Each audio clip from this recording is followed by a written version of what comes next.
Well, well, Aristo. Ron. A little bit of car problems this morning, but here we are at 7:44, ready to begin another video. And as we've just been talking, you're not 100% sure what you're going to be talking about, but I'm going to let you take it away wherever it goes. Well, through hell and high water, Ron, I'll try to make it, and be here, once a week at least for this conversation. And yes, I have no clue what we're going to talk about. There's a lot of thoughts flying in the air. So you're going to have to come up with a title after the conversation is done. Good luck. Yeah, it's interesting that last week when you had the title, when I tried to share the title on YouTube, it would not allow the title to go through initially. And I had to take the FU word out and put hyphens in it in order for it to finally be accepted. And then I was able to, afterwards, I was able to put the actual title in. But something in the system was not allowing it to go through initially. I just wanted to point that out. Oh, they got robot sensors, sensors, and the censorship on the automatic, and then you got the human factor. He goes in, they say, well, you want to let's let it through, whatever. I'm sure that, they're curious to see what kind of impact that kind of thing makes. They're constantly data mining. Okay, we've said this again, and this is a good thing. It's not something we should be afraid of, but we should adapt to it. I mean, they, quote unquote, are listening to this conversation and all of that, and that's fine. Good luck. If you make sense of it, more power to you. The whole thing is that we need to be a little more versatile, a little more flexible. We need to dance a little bit instead of marching, or instead of, dragging our feet, or instead of jumping and freaking out, or doing crazy stuff, that has no meaning, or running around like chickens with our heads cut off. We need to stop and think. This is why I am a promoter of the so-called inner work. There's inner work that's spiritual, and there's inner work that's mind-oriented and heart-oriented, a kind of psychological stuff that most people can relate to. You hear people coming on alternative talk shows and stuff, who are psychologists and stuff like that, who are not mainstream. And essentially, they give you some pointers about how to deal with the brainwashing, how to deal with the fear, how to deal with this and that, and not coping. Basically, to be able to stand up and think clearly. And it's not easy, people, not just because we're brainwashed, yes. And with brainwashing means you don't know you're brainwashed. If you knew you're brainwashed, you wouldn't be brainwashed. Conditioning means you're acting, thinking that you're free, and believing that you're free, but you're not. It's like being crazy. The definition of crazy is if you know you're crazy, you're not. Basically, you think you're a free-willed, awake person, and you're conditioned. Somebody's pushing a button, but you're not completely conditioned. That's the thing. We like simple solutions. We keep bringing this up for our viewers, Ron. Either or. No. Both and. But it's not that simple. It's both and, either or, intermixed, so you need to be a little clever, a little more clever, And I say a little clever because I want to be diplomatic and politically correct, and not to freak people out and think it's impossible. Because step by step, drop by drop, you fill the cup, You don't have to fill it all at once. Don't worry, because our friends in the establishment are not absolutely sure about their plans. You mentioned, too, that you have information about, well, it's not going to be 99%, it's going to be 2/3. This is more of a biblical approach. Why would this be? That's why they adopted the 2/3, 1/3 ratio. Well, let's look at it as a because they're trying to fulfill biblical prophecy. I'm talking about the dark forces, not God. The dark forces are using biblical prophecy to bring their domination system onto the earth. Why is the question, okay? So I would ask people why. And now, if I was actually wanting to help people, I would say, well, let's leave it at that. I'll let people think about it for a week. And I'll come back next week with my view. But people are impatient. They want instant answers and all of that. But really, in order to discern the why, just think about this. To answer this why, what do you need to know? And how much outside the box do you need to be able to think? And how open must your heart be? And how deeply will you trust your gut? See, things are not simple. It's not just to answer the questions, but to get to know the process of how you are answering. To get to know what the question, what impact the question has upon you, and how your mind starts turning, trying to make sense of it. Understanding, what is that? Understanding is not knowledge. Knowledge is data. Okay? Knowledge is contact. Knowledge is perception. Understanding is making sense of the knowledge. It is digestion. It's like saying food and nourishment. They're two different things. Food is what's on the table, and nourishment is what goes into your body and is absorbed by it, minus the crap that comes out the other end. Okay? So we are confusing the raw material of understanding with the nourishment. And thus we are wondering why we're so full of crap. You know, conditioning and all of that. Constipated people have there's like was a chronic state among many people in the world, you know, even today and always, where the crap in the gut, basically, if you do not release it regularly, the intestines pushes it right back up into the small intestine and it gets redigested, you know. And so you're absorbing toxins into your body because you're not releasing the crap when you should be. And if you release the crap prematurely, because you're not willing to open and absorb it all, then you end up releasing nutrients. So you starve to death, okay? You get malnourished. Digestion is a very, very good metaphor for our participation in reality, because we cannot exist in a vacuum. Reality is nourishing or it is toxifying. It is up to us to develop a gut flora, any kind of help. That's where spirituality comes in. It gives us extra help, a symbiotic relationship with the powers of reality, of nature, of the universe, and all of this that act in the same manner as the bacteria in the gut act on the organism. And we have a very high percentage of foreign DNA. Some people say 75%, you know, of foreign DNA, you know, in the body. And some say 25, I forget what it is, but the point is that without this foreign DNA, we're dead. You know? And they are trying to kill that DNA, which is not foreign, it's symbiotic. But when your diet is bad and you're stressed and you're lazy and you don't get exercise and all that stuff, then it gets replaced by parasitic DNA. Parasitic DNA doesn't give a crap about how healthy you are. In fact, it will just eat you alive. And so the gut flora breeds diseases. If you have healthy gut flora, even if you are consuming radiation, the gut flora will eliminate most of it, okay, before it gets in your body. That's why vaccines are so bad. We're not meant to absorb stuff directly into the bloodstream. There's a whole manner of checks and balances in the human body that allows, you know, things to be filtered out. And so when you look at the TV, it's like getting vaccinated. You know, it's right in the retinas, gives you a false sense of reality, and hits the brain and hacks it. You know, so we're being hacked constantly, and now it's time to get unhacked. The thing is, you can look at the TV without accepting the shot. You know, you can be discerning because we have the energy body, even the nervous system, not just inside but around the peripheral state, has its own immunity. Most people are just incredibly dysfunctional, compromised, and unhealthy in that. So inner work should be applied, and that's why it's applied to get us psychosomatically healthy, both spiritually and psychologically.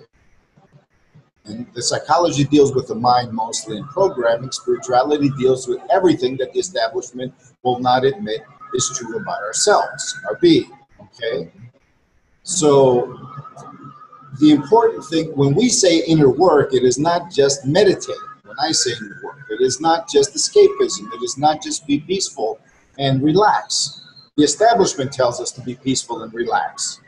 You know, no. Yep. Inner work is like going to the gym, eating healthy, being regular, having a healthy sex life, all kinds of things. You know, inner work is basically part of a necessary regimen these days of survival.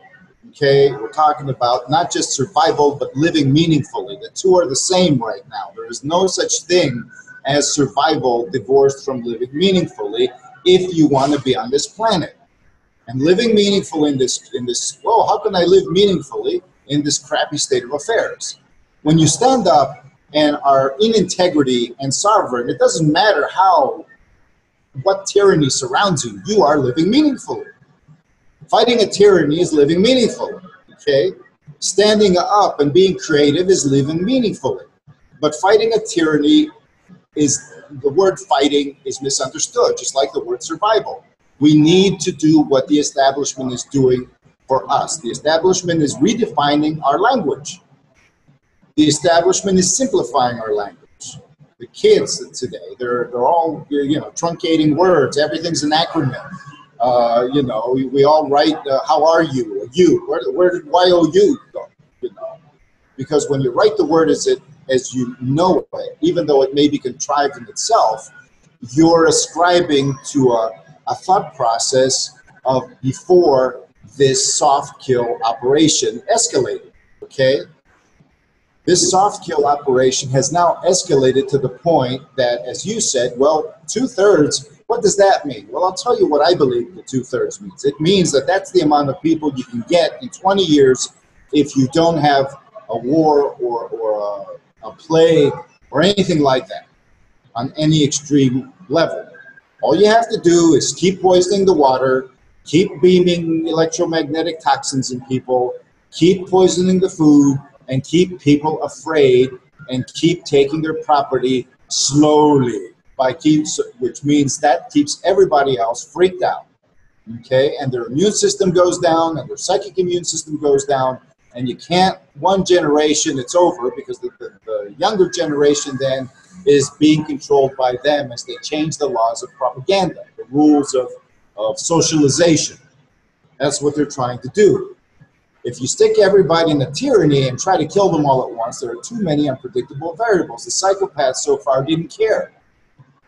We're getting away with this. We're getting away with that. We've got it all covered. The yes men and all that. Finally, there's a couple of very scared, half-sane folks in the establishment, in the think tanks, not people who really care about us, basically, or maybe some of them do. In the nobility lineages, all of these people have finally, you know, managed to negotiate, you know, which is why we don't see solutions, final solutions. What we see is modifications of the original plan. That's the negotiation. Nobody wants 99% people to be God, because then these crazies think that they're going to have, I said that before, look, you got to look at their plan as a function of how they can get away with it, not as a function of any kind of sane, compassionate thinking. They don't have that. And the ones that do have sane, compassionate thinking are overwhelmed by those that surround them, so they have to think, you know, pragmatically, realistically, according to the psychopath's sense of realism as well. Look, I know this is a scientist, okay? If you're a scientist and you believe in the spiritual and psychic abilities and stuff, you're screwed. Okay, you might as well hang your hat and go find another job. But you can get away with it if you don't rock the boat. And if you try to prove what you try to prove without, however, they're all clever. They can sense things. Even if you do something that's completely scientific, and yet it kind of pushes beyond the boundaries, they start freaking up and crying mystical. Oh, magical, oh, you know, mojo and juju, and I don't know what. They freak out, you know, and think it's insanity. That's how they've been trained. And then you got the establishment people that get paid to rock all that, even though they know better. So the point is, if you are a scientist, you got to get through the situation pragmatically, and the best you can do is negotiate, and in the end, negotiation basically makes you compromise so much there's nothing of your original principle left. We know this. So they think, okay, we'll save a third. It's better than letting, you know, letting everybody else die. But let me interject something, Aristo. There's been a few people that have told me that they've added something to the Georgia Guidestones. Now, the Georgia Guidestones, the first premise of the Georgia Guidestones is that to create a world, or to have a world live within a manageable population of 500 million people, 500 million, which means they've got to get rid of 6.5+ billion people to get to there. And then they changed it to leaving 1/3, but they've added a new thing to the guide, so I'm putting a date on it. 2014 is the date that they've just recently added to the Georgia Guidestones, with the New World Order map of how to create their New World Order, their new society. So they're putting this year, they want to accomplish it this year, right? I mean, that's how I'm interpreting it. Maybe that other people interpret it differently. When did they do that? I've only this past week been getting notifications that they've put it in. I mean, I've actually saw a video that showed that it has 20 on one side and 14 on the other side of a little cube that they put in place up in the upper right-hand corner of, I don't know if it's the one in English. It's in, what, 8 languages, I think. It's in Chinese, Arabic, Russian, English, and I don't remember all the languages. But there's 8 languages. Okay, so let's think about this rationally. Okay, but in terms of think tankers that are pulling our strings and freaking us out and trying to head us off at the pass always. You never know what they're, well, you actually can't predict it because they always follow the same guidelines and never really come up with original ideas because psychopathy is not creative. And a yes man working for the psychopath is never creative either. The psychopath feels threatened by creativity. You know, as soon as they get their little invention, they'll do away with the inventor unless he's a, you know, those people are managers of other inventors. The real brains are the ones, the slaves who are working for the psychopaths. They're trying to feed their kids and be part of the system, go along, get along, so they're pushing, but creativity isn't a whore. She is not going to put out, you know, for long, and she's always going to fake it, okay? So it's always, and they're seeing that, but they don't care, and they're trying to find a way, and that's why they have not done away with the few good guys in the noble families. They haven't called the herd because they need to get into the true source of humanity, which is our creativity. They don't have any. If they kill us and they're left with just robots, they're dead in a generation. At most, they're going to be mummies walking around in immortal husks, and they won't be anything, and life will be so meaningless that all they can do in order to get a rush is to blow everything up, you know. And they're starting to realize that, you know, they're that sick, and they know that, which is a good thing. When you start realizing that your disease is meaningless in terms of all your purported ideals and aspirations, you're bullshitting yourself, okay? And so they're trying to find the happy medium to be parasites. This is their identity. So if they're going to get their plans through, they got to be realistic. It's like, we're fucking tapeworms, okay? The tapeworms, we're not the gods, we're the tapeworms. And thus they can even say, see, cockroaches are the pinnacle of evolution because, you know, well, they can say, yeah, tapeworms. But tapeworms are always dependent on the host. So you got to keep the host alive. You just got to get rid of the extra, you know, because you can't control it. Call the herd, so to speak. So I'm asking, if they're going to do this in 2014, why the hell did they, and I'm not going to use 34-letter words in this one because I don't want, you know, somebody said, well, Aristo never usually curses that way, so okay, we'll keep propriety a little bit. But I'm saying, why the hell did they wait until, you know, 3/4 of the year has gone by before they actually drew it up, you know? What's this? Why didn't they put it up in January where they can really freak us out? Because you know, did they just decide that? That's like, yeah, oh, you know. I wish I had the answers. I've only seen it within the past week.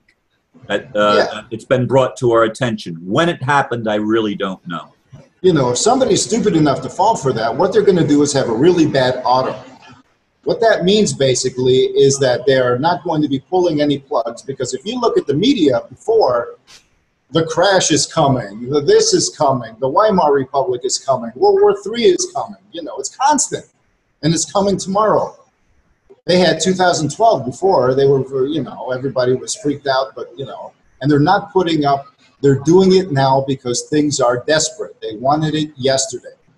So this is a message, I believe, to their own people. We want it yesterday. But if they're going to try to do away with most people by 2014, they won't be able to handle the fallout. They just won't. Two-thirds. No, there has to be a nuclear event in order for them to accomplish that. I mean, not just one, but major nuclear events all over the planet. Well, what they want to do is eliminate the... And that's uncontrollable. Definitely. I mean, they think they're going to live in dome cities until they can get the spaceships ready to go to some planet they haven't discovered yet. Because even if they do think they discovered it, they have no clue what it's all about. And they're not going to risk it. They're not risk takers, you know. And they're not going to sit around waiting to terraform Mars. They're going to kill each other first. And they don't have all the robotic technology to do what they want. It's just not there, or else we would have been gone already. They would have just left and blown us all up, you know. This is all subterfuge right now. Everything is subterfuge. The Matrix is designed, let's put it this way, okay? We're rats in the maze, okay? But the walls of the maze are made of air. They're holograms. And whoever touches the hologram gets an electric shock, a mild one. And then all their fears rise to the surface. So they got to learn to act the hologram. They got to learn to be able to touch the wall of the maze in just the right manner so they can step through. And then they got to learn to go back and get everybody else without the scientist running the show getting wind of it, you know, or else they're going to release the cyanide or whatever. You know, that's how they think we are. So I'm saying when you see something like that circulate, because it's only circulating in a certain community, it's not circulating a lot. I don't see this on the mainstream media, do you? I don't know. I don't pay attention to the mainstream. I don't know. In my media, it would be something that they would have said. They usually say stuff like that. You know, usually comes out whenever there's oh, look at this. You know, like this the thing that some people said about the crazy to raise money where they ice people. They have a bucket of ice water and throw it on some celebrity. And, you know, they keep showing different celebrities with ice water being thrown on them. And somebody said, oh, this is their message that they're getting ready to ice us. You know, they're going to kill us. So they're doing this as a subliminal. And it may be true. It's a subliminal message. But just because something is a subliminal message doesn't mean it's going to come to pass. It can easily be a fake threat. In fact, you want somebody, what they want to do is get us to kill ourselves. That was the original plan. When I first started hearing Bill Cooper, that's what he said. With everybody he talked to back in the 80s, you know, they want us to, they want to put the gun in our hands and they're going to get us to pull the trigger on our own. Subconsciously, consciously, or whatever. Okay? And that way their hands are clean and we're just the idiots that fell for it. There's no karma, you know. Otherwise there's karma because you're going to have a bunch of angry ghosts, you know, or residues or whatever. Now, what are they going to do with all of those? You know, they're going to attack them. They're going to drive them crazy. They will be possessed by the pain of all those children they killed. Instead, the children are being diverted to their parents who were, you know, and their parents are guilty or whatever or in denial. And so everything is shunted in a whole different direction. Or society. If somebody's mind isn't working, you know, a good person is always getting screwed because they're not taking responsibility for what the bad person is doing. We're not going to change anything unless we work on the inside to claim the perpetrator, for example. But let me go back to what I said before. I was talking about why are they using biblical prophecy? Well, there's one explanation. There's the same reason they use the prophecies of Nostradamus. You know, these prophecies are not being fulfilled. They are basically, they have taken the prophecies and they're using them as a playbook. They're actually fulfilling them themselves because Nostradamus just happened to outline a really nice way how one establishment can throw another establishment away. The Catholic Church will be dissolved and all kinds of things. And the Antichrist, and it never says how the Antichrist is going to be thrown out. All it says is that in 2,300 or something, or 3,700, I don't know what, the second coming is going to happen. That's all he said. Otherwise, it's a really doom and gloom thing, and it has no hope. Everybody gets, 2/3 of the population get killed, and specifically, the Antichrist comes out of Arabia and attacks Europe, and then nuclear weapons start falling, and the oceans start boiling, and there's sieges, and the Arabs move in and into French cities and slaughter everybody. What they're doing in Syria, basically, Nostradamus was saying they were going to do all over Europe. So this sounds like a playbook. They use these kinds of things because after they popularize the work, because the collective unconscious is full of these images. Hence, we go back to Roman times. So many people believe in Christianity, in the book of Revelations, which may have been written by anybody, probably a Jew against the Romans, or by the person that they said was writing. And it may have mystical characteristics, but it's also a political book about the times it was written. So this is a book that talks about the overthrow of Rome, but it also has many Roman elements. So it also talks about nobody gets saved, basically. It's a whole thing that how to get rid of an establishment. And God is going to come to get rid of an establishment. That's what they want to do. They want to get rid of their old matrix to put in a new one. We just happen to be in the way. Like I said, religious believers are both helping them because they're all locked in fundamentalism and all that, but they're also hindering them because they won't accept the 666 and all kinds of things because the Bible tells them it's bad. Muslims, Jews, Christians, all of them, you know, are strongly opposing the system in their own ways, you know, because their religions tell them to, and that's a good thing. So what they want to do is keep the fanatical craziness alive. That's what they've done with Islam. They've taken the fanatics and they just fund them and destroy the actual inspired element that is resisting them. And they want a regime change, and they cannot do that. They can't just kill us all. Zbigniew Brzezinski did say it's easier to kill 1 million people than it is to convert them these days. You know, so what's it going to take if they have a ratio? Okay, of how many people do you have to kill to scare the rest of everybody else into submission? You know, what's the not the minimum, the maximum? Because if you kill any more, you're going to create an unpredictable situation. And the Bible brings it down to a certain number, 2/3. And I'm saying that if we do, they're soft killing us already. I would say 1/3 of the human population is already dead, even though they're walking around. You know. The living dead. The living zombies. Dead. Zombies, exactly. But they're people, they're thinking, they're programmed, but their immune systems are collapsed, their brains are rotting, they're living on borrowed time. And it's amazing that they're not, you know, falling down in the street already. But the toxins are escalating, you know. People are having symptoms all over the place, but you got to make a combination. You have to do the chemtrails, you have to toxify the water, you have to get people to use cell phones and Wi-Fi constantly, you have to get them to take medication, you have to get them to take vaccines, all kinds of things. If it was just one thing, they would do it. It's simpler. But they got to do a complex soft kill to take people, ship them. You ever see the movie Soylent Green? You know. Oh yeah, that's actually one that I did see a long time ago. You know, basically they get the people to die, and then they process them. You know, that's what they do, and they're like aliens. They're not going to just kill people and leave dead bodies running around. They're not going to destroy the infrastructure if they have to. Why should they do away with the infrastructure of the planet if they can slowly shut it down in an efficient manner and take the technologies they need from the cities that exist and are going to be empty and put it into these new utopian domes, whatever they want to build. Now, you got to look at these things from their point of view. I mean, it's not just that they lack empathy in all of this, and they're not especially smart. It's just that the space they use where another human being would use empathy to discern things, they have pure reason that's built on top of certain program givens. And they know that they're screwing themselves, and they're not thinking intelligently. So there are factions among them. And right now, a more pragmatic faction seems to have prevailed.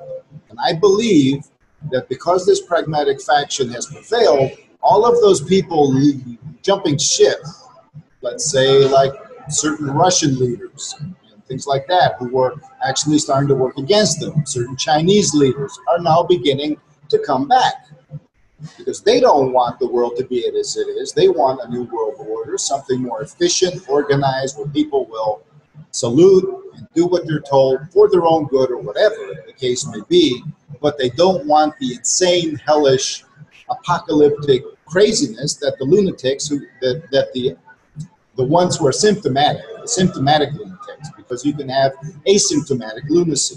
That's what most psychopathy is. It's asymptomatic insanity.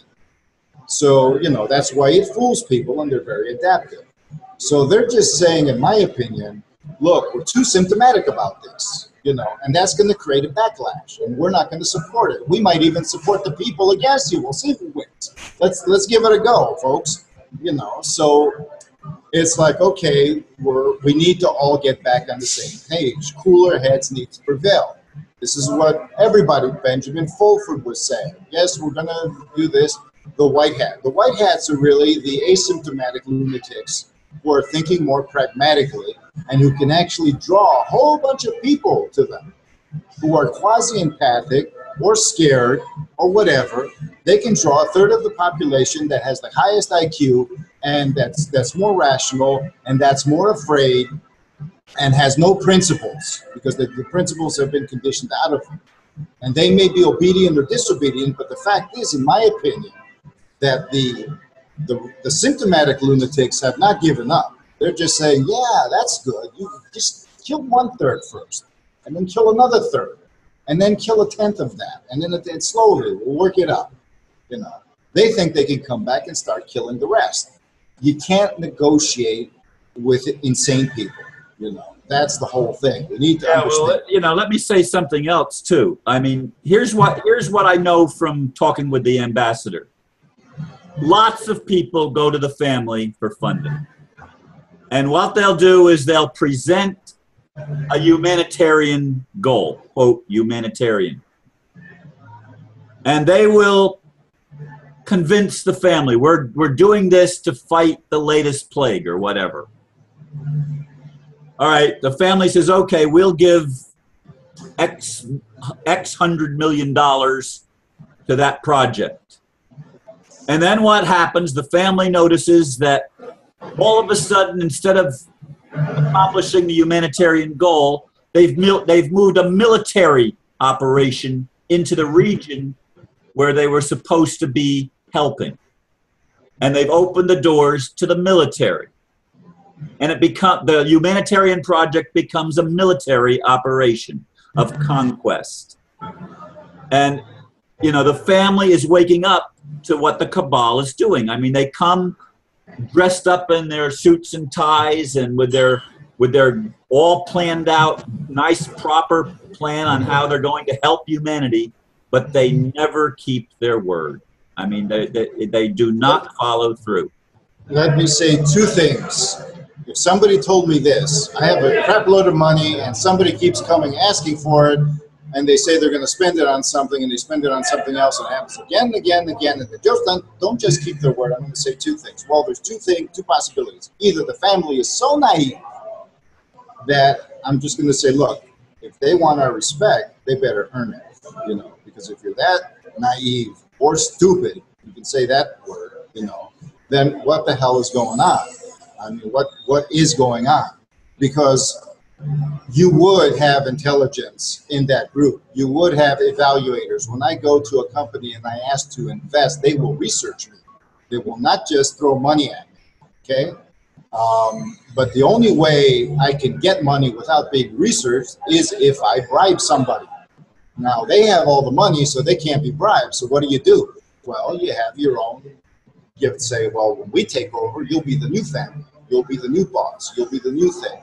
So there must be agents in the family that are obviously working for the cabal. And well, the ambassador admits that that's true. You know, my opinion is that you have both going on, and you have the word denial operant all throughout, because nobody is facing their true fears. That's what I'm saying. See, inner work goes across the board, whether you're, you know, a little an untouchable or the last rung on the so-called ladder, or the peak of the hierarchy or whatever. You know, it goes always. And inner work doesn't just mean performing religious services or religious meditations. It means facing your demons, and all of them. The demons of responsibility. Do you know what it means to face the pain of the planet? How many people really know what that means? And if you have faced the pain of the planet, to liberate it on the inside, bit by bit, to actually embody the insanity of the psychopath and then embrace it and dissolve it and digest it within yourself. This is a very, very prolonged process. It's very, very difficult. We haven't even begun to do it. In fact, right now, we haven't even realized the necessity of doing it. So let me tell you this. God, in my honest opinion, is trying to get us to face the music on the inside. If we face the music on the inside, the outside is going to be presenting solutions. That's the way it works. And usually it's unpredictable because we're too dense to expand into those areas, okay? It's not like, why, God, aren't you doing this? Well, because you're damn blind, that's why. You know, I can have something in front of your face, says God, but you won't see it. And you'll push it away because it won't look like what you want it to look like. And this is going on constantly. And I can't even give examples because I'm with everybody here. You know, all I can say is what I sense on the inside, that if it takes 1 billion people, you know, however many people to die so their ghosts can come back and haunt everybody else, because those ghosts are going to be somewhere else. They're not going to be harvested by psychopathic devil worshippers and whatever forces, archons, whatever you want to say, work for them or whatever. They're not. Anybody who dies these days, even the Bible says so. It's not just going to be thrown into hell, you know. They're basically going to be put in a different dynamic. They're going to realize things they could not have realized, and they're going to be forgiven. Whatever cannot be forgiven is being shunted back to the living so they can deal with it. The human body is the processor of karma. That's why we're here. And it's not just the processor of karma, it's the processor of reality. It digests spirit and turns it into matter. It enlivens matter and unites it with spirit. And it makes love real and grounded, manifest, and tangible in ways that it could never be otherwise. So our human bodies are the blessing, and there are people who are fearful. That's the bottom line. It's not just power and all that. They're scared shitless. The psychopath is the most terrified being in the universe. And that is the issue. If we can understand what that means, we can get beyond anything else, you know. Everything else is peripheral to that fundamental truth. You can use that as the title, even though the people will say, what? You know, until I come to this point. The psychopath is the most terrified being in the universe, and hence the being that is most in denial of the fact. They are not responsible. We are, because we're sane. So that's why I put the primacy of true inner work, not the escapist stuff, not the religious teleturgy, not the, you know, psychic abilities and all of this. You want to listen to what God's saying. God is going to give you the hard truth. And the hard truth is you got to stand up and be responsible for the ambient psychic field. You got to be responsible for the karma, the emotions, everything, the state that a psychopath is in. Embody it, get into it, but you can't do that until you face the fact that you're a victim and forgive yourself for being a victim. Love is there for that reason. It's difficult. It's almost impossible. I've just begun to touch upon it myself in my own inner work. So I tell you, I'm not saying this lightly, and I'm not telling you to get up and get on the ball. I'm saying that this is where things are going by hook or by crook. If a bunch of people who have given up and say, God, please take me somewhere else. I can't take this anymore. You know, I can't take this anymore. That's not such a bad thing. You know, the body will come back and they'll be able to, whatever. But these people will not be going to a bad place, as has happened in the past, because the energies are changing on the planet. And I'm not advocating suicide at all. I'm saying that if you're truly in a place of despair, do not give up, because you can make it, even if you're in a place of despair. But for those who don't hear, who don't have the wherewithal to be awake even a little bit, who are unconsciously dying, or are already 90% dead, but just shuffling around, going about their day, completely asleep, do not despair for them. You know, because when a person dies, they don't disappear. These people are going to linger in a certain way, and they're going to affect things as they linger. So everything is happening for a reason. It's happening for a purpose. What we want to stop is the suffering. That's what we want to stop. We want to halt it. We want to reverse it. We want to heal. And whatever it takes, because whatever it takes when you heal is always a good thing in the end. And I promise, I can't do that. I'm sorry. My divine sense, my meditative awareness, let's put it that way, gives me a sense of a promise that when all is said and done, everybody will understand that that's the way it had to be, given the severity and the gravity of the situation and how far we are skating along the brink, so to speak. But skating along the brink doesn't mean we're going to fall over. So take heart. There is a process, I believe, and stand up and use everything God gave you. Thank you. Namaste. That's 40 minutes, Aristo. Thank you and namaste. Bye-bye for now.